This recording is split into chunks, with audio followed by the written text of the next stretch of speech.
Tu as déjà branché? Ouais. D'accord, bien. Je m'appelle Nzeyimana Isaïe. Je suis rwandais, comme vous constatez ici.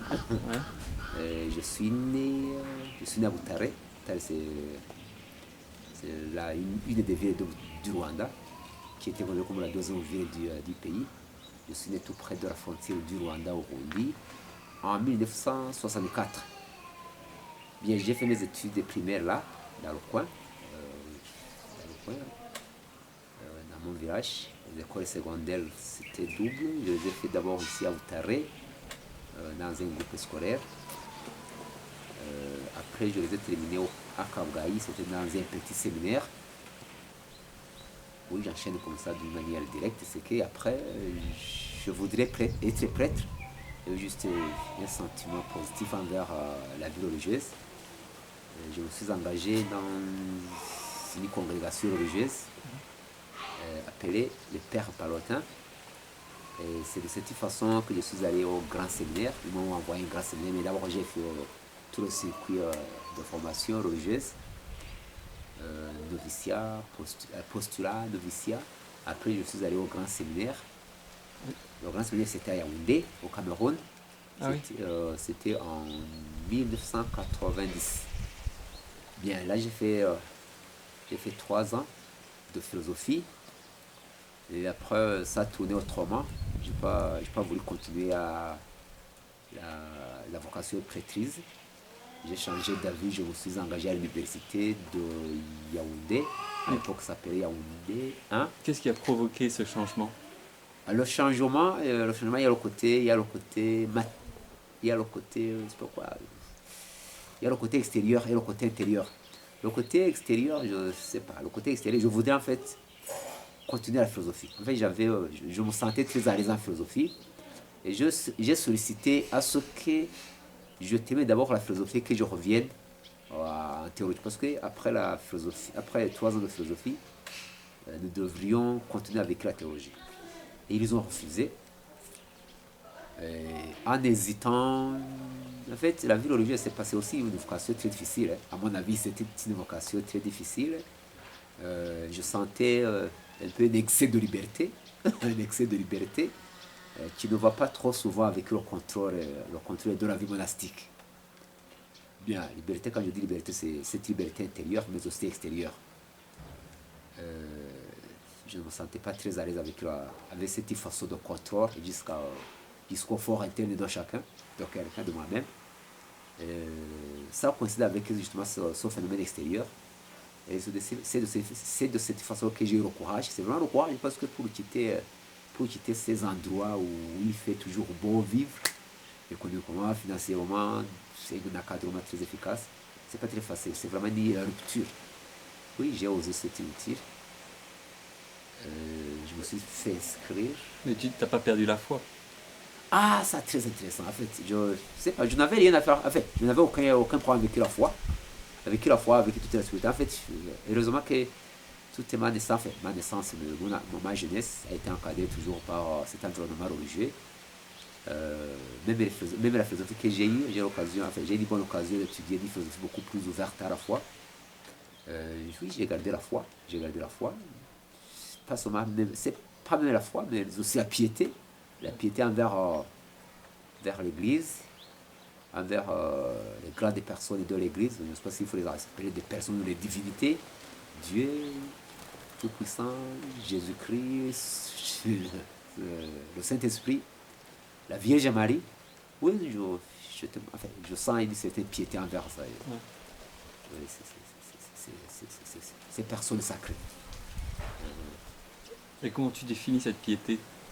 C'est vraiment, c'est pas des définitions, c'est une intuition intérieure, D'accord. c'est une voix, c'est un appel, c'est un certain quiétisme intérieur. Parce qu'en fait, le monde extérieur est trop tourmenté, et de temps en temps, on a besoin de son berceau. Je ne sais pas si on peut appeler le berceau, que ce soit sur le plan intellectuel, mais aussi que ce soit sur le plan social. Chaque jour, on a toujours des enchantements, même intellectuellement, il y a des situations qu'on ne comprend pas. Et pour ne pas perdre l'équilibre même intellectuel, on se fixe à ce niveau-là, à ce niveau de la haute spiritualité. et le lendemain on continue. C'est une forme aussi de stabilité intellectuelle, sociologique, et sociale et morale. D'accord. Et donc on en vient maintenant à, euh, à l'association rwandaise de la philosophie. Ouais. Et donc comment t'es venue l'idée de créer cette association? L'idée m'est venue de quelques appels de la philosophie.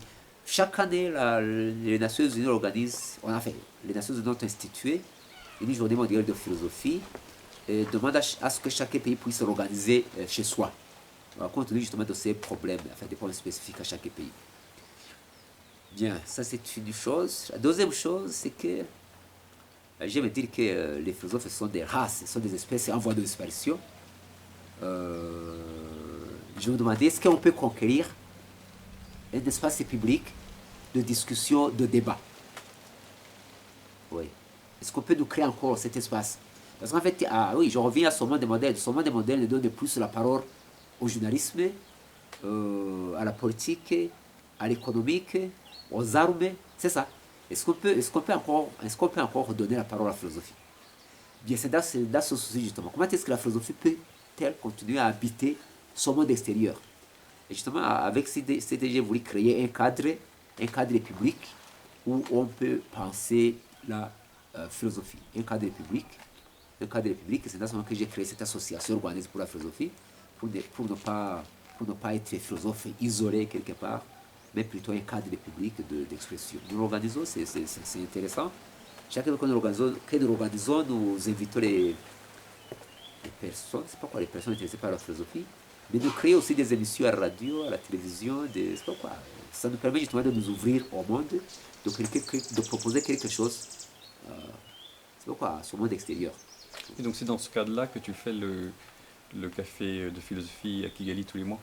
Oui, oui, sur la philosophie aussi, c'est une sorte de nostalgie des humanités, de nostalgie de cette science qui à l'époque ancienne, était considérée comme la mère des sciences, mais qui après un certain temps, se met à l'écart, reste justement dans le monde académique. Je dirais que la philosophie est aussi de montrer que la philosophie est ouverte à son monde, que toute réflexion peut entrer dans ce débat philosophique. Là, nous posons des questions très concrètes. La question du pardon, est-ce qu'on peut avoir un regard philosophique sur le pardon? Est-ce qu'on peut avoir un regard philosophique sur l'éducation? Est-ce qu'on peut avoir un regard philosophique sur le développement, sur la politique? Donc des questions pragmatiques, mais avec un regard beaucoup plus approfondi d'outillage philosophique. Et donc sur le thème du pardon, quel a été le résultat? Quelle était la discussion? Le thème du pardon, nous nous sommes rendus compte que le pardon, c'est d'abord un don de soi à soi, mais c'est aussi une exigence sociale pour vivre ensemble. En fait, de compte, on se rend compte qu'on n'a pas, c'est pas qu'on n'a pas de choix, mais le pardon, c'est aussi une sorte de guérison de soi. Pardonner, c'est aussi guérir. Et je suis en train de trouver les grandes conclusions qui ont jailli de ces débats. Le pardon, c'est d'abord se guérir, c'est aussi un don de soi, c'est aussi une générosité offerte plutôt à l'autre. Mais c'est aussi quelque chose de très difficile. On se demandait si le pardon peut être exigé par une instance extérieure, comme l'État. Ici, on a organisé Gachacha, on a organisé des commissions de réconciliation. Est-ce que ces structures ont pour finalité d'exiger le pardon à l'autre? On se dit non, ce sont des structures qui existent à l'extérieur, mais qui peuvent quelquefois suggérer, proposer le pardon. Parce qu'en fait, le pardon, c'est un effort, mais il faut voir les crimes subis affaiblissent physiquement, spirituellement, moralement l'autre. On se demandait si une instance extérieure, comme la politique, comme le droit, pouvait intervenir pour secourir quelqu'un qui se sent peut-être faible et solliciter son pardon. Bien, en gros, c'était ça. Comme exigence individuelle, comme don personnel, mais aussi comme exigence de vivre ensemble. Est-ce que l'imposition d'un politique du pardon a réussi chez les individus? L'imposition politique, ou plutôt la suggestion. La suggestion. En fait, la politique n'a jamais... En fait, le pardon, ça n'a pas été décret. Ça n'a pas été un décret, c'est un projet. En fait, et puis aussi, le pardon comme exemple social, c'est aussi un projet d'État. Le pardon, c'est un projet communautaire, mais aussi un projet politique. Un projet politique d'un vivre ensemble. Mais est-ce que tu crois il peut réussir? Ou est-ce que tu crois vraiment que l'individu doit faire ce don de soi d'abord, et puis après accepter le don, enfin... Oui, je me dis que qui dit politique dit aussi pédagogie. C'est une pédagogie. Qui dit politique dit pédagogie. Qui dit pédagogie dit aussi patience. C'est question de nous situer dans les limites des générations en génération, d'avoir identifié les motifs qui nous ont conduits dans ces situations qui obligent au pardon, et puis de génération en génération, suggérer cet état de patience, de pardon, etc. etc. En fait, ce n'est pas un décret, c'est plus une instance avec une obligation, parce qu'en fait, la finalité de la politique, c'est de faire vivre les hommes ensemble, mais tout en disant c'est une démarche pédagogique, ce n'est jamais forcé, c'est juste une sollicitude de son pardon de quelqu'un envers l'autre. De toute façon, on a toujours le droit de refuser, mais l'État insiste davantage avec l'OTAN, ça fait à peu près 18 ans qu'on est encore là. Ouais. Toutes ces commissions de réconciliation existent encore. Je pense qu'ils existeront encore aussi longtemps que l'homme existe ici. Ouais. Ouais. Et dans le thème du comment vivre ensemble, est-ce que c'est une démarche qui doit être d'abord personnelle ou est-ce que c'est purement politique? Une démarche, les deux à la fois, et les deux s'interpénètrent.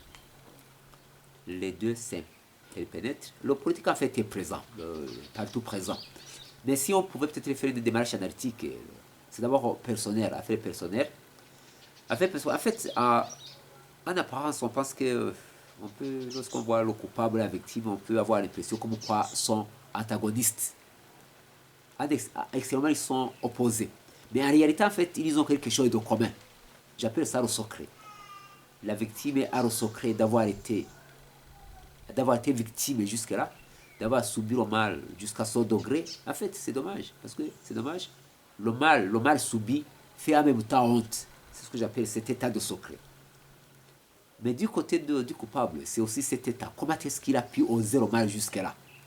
C'est cette conscience de cette honte. Et les deux, la victime et le coupable, au-delà de cette relation antagoniste, ont quelque chose de commun. Cette honte, l'un pour avoir subi le mal, l'autre pour avoir osé le mal. Et justement, cette honte qui est au milieu d'eux, c'est ce lien qu'il faut exploiter pour la médiation.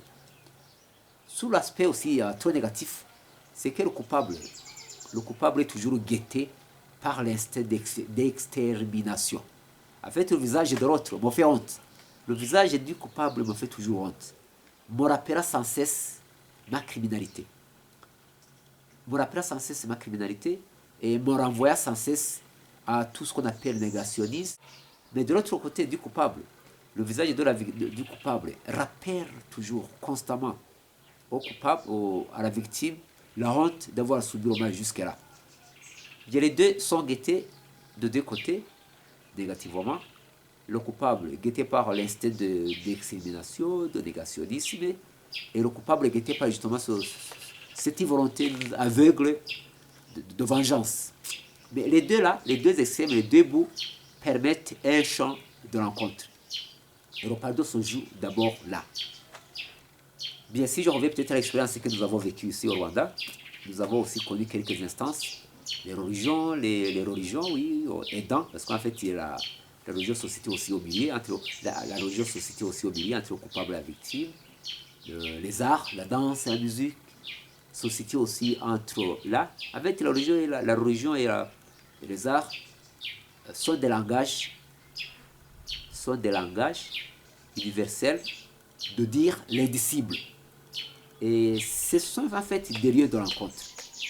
Bien, mais pour vous tout de même, parce que la politique a dû intervenir positivement pour gérer des questions très très concrètes, telles les questions du pardon, telles les questions de la justice sur les bases de la vérité. Oui, ce sont des interventions politiques qui viennent toujours en appui de ces dialectiques individuelles. Donc, je conclue en disant que justement les deux instances s'interpénètrent. Le religieux, l'artistique et le politique. Le religieux, l'esthétique et le politique et l'individuel, c'est une combinaison qui, si elle est bien gérée, produit un espace beaucoup plus favorable à un climat de réconciliation. De vivre ensemble, s'il faut garder le terme de vivre ensemble. Très bien. Merci beaucoup.